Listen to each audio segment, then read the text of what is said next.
India loves to play the eternal victim. Every time you bring up the country's staggering poverty, crumbling infrastructure, or social inequality, you'll hear the same tired excuse.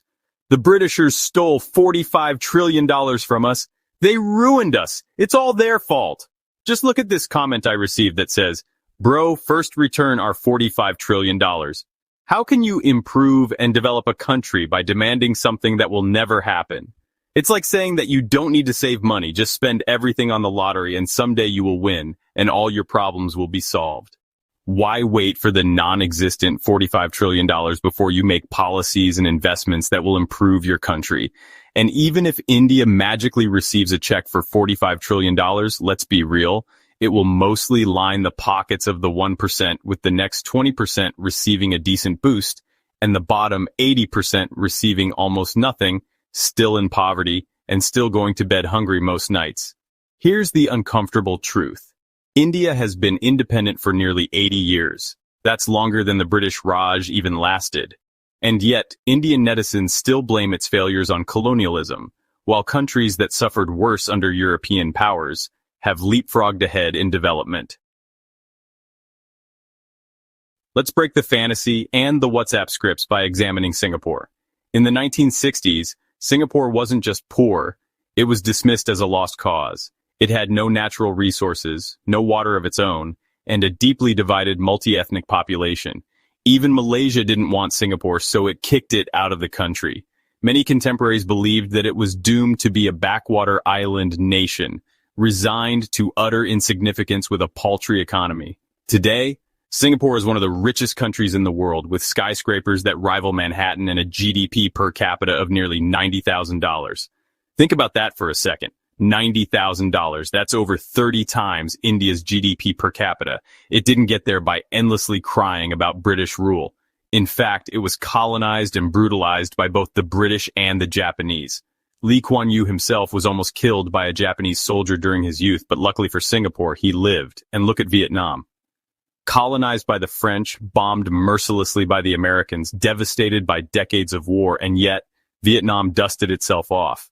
It embraced pragmatic economic reforms, opened its markets, and today it's on its way to becoming the manufacturing powerhouse of Asia. By copying the export-focused setup of other East Asian nations, Vietnam has surpassed India's GDP per capita and continues to grow at a rapid pace. Or how about South Korea? In 1953, after the Korean War, it was one of the poorest nations on Earth, colonized by Japan, split in two, and completely devastated.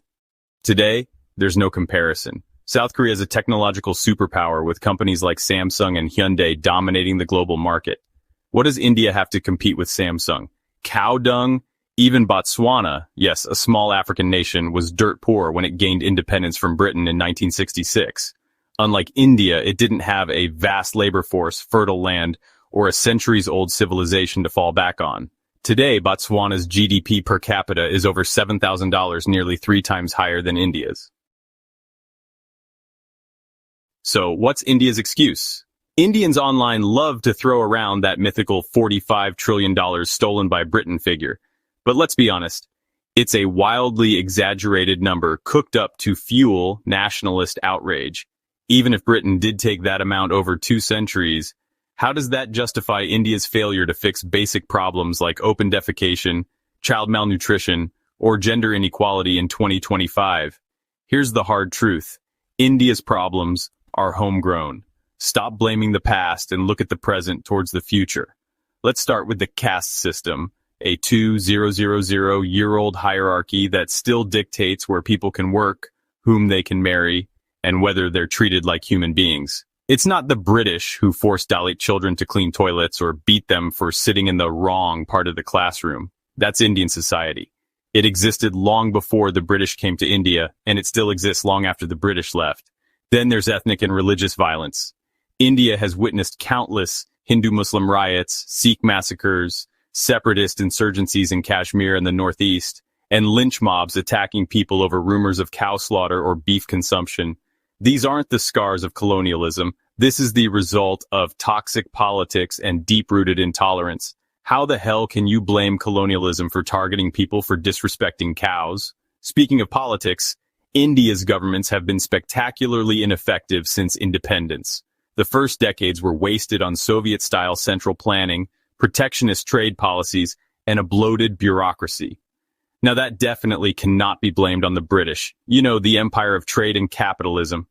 Corruption is so deeply entrenched that Transparency International ranks India 93rd in the world for perceived corruption, worse than countries like Rwanda and Ghana. The numbers don't lie. India's GDP per capita is barely $2,700, lower than Namibia and Gabon. On the Human Development Index, India ranks 134th, below countries like Congo, Honduras, and Palestine. Over 200 million Indians still live in extreme poverty. Nearly one-third of Indian children are malnourished, and India has some of the highest rates of child stunting in the world. Even in education, India lags far behind. Countries like Malaysia and Thailand, also former colonies, have near universal literacy and high-quality schools. India, meanwhile, struggles with a literacy rate of 77%, and that figure drops significantly in rural areas and among women. But perhaps the most embarrassing indicator is sanitation. Despite spending billions on Swachh Bharat or the Clean India scheme, tens of millions of Indians still defecate in the open. Imagine this. In 2025, in a country with nuclear weapons and a space program, people are still relieving themselves in fields and on train tracks. And somehow, the British are to blame? Did the British steal all the toilets before they left? Here's the kicker. India isn't even the worst-hit country by colonialism.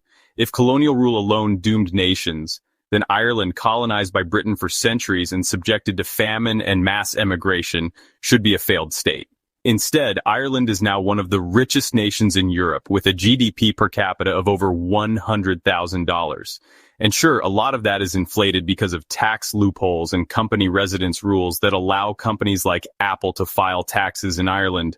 But the fact remains that Ireland is a wealthy and developed first world country. Heck, even Rwanda, a country torn apart by one of the worst genocides in human history, has made stunning progress. Kigali, its capital, is cleaner and safer than most Indian cities.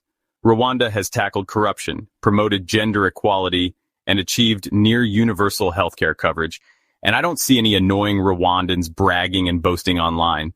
Take the hint, Indians. Meanwhile, India, home to nearly 1.5 billion people, is still obsessed with blaming Britisher policies for its problems. Yes, you heard that right. Indians actually use the word Britisher as an insult, as if tweeting angry memes about colonialism will magically fix their pothole-ridden roads or polluted rivers. Here's what's really holding India back. Religious majoritarianism, where minorities live in fear. Gender inequality, where women are routinely harassed and crimes against them often go unpunished. Environmental degradation, where rivers like the Ganges are toxic sludge despite being worshipped. And a toxic culture of denial, where any criticism is met with jingoistic slogans like, "India is the greatest civilization in history." This isn't about hating India, it's about holding up a mirror. Because unless India admits its problems are internal, not the fault of long-dead colonizers, it will keep sliding further behind the rest of the world. Colonialism was brutal, no one denies that. But at some point you have to stop crying over history and start building a future. Many generations have passed since independence. Countries like South Korea, Botswana, and Vietnam have done it. So why hasn't India? It's time to stop playing the eternal victim. The world isn't buying it anymore. If you want more unfiltered takes like this, hit subscribe and let's keep cutting through the noise together.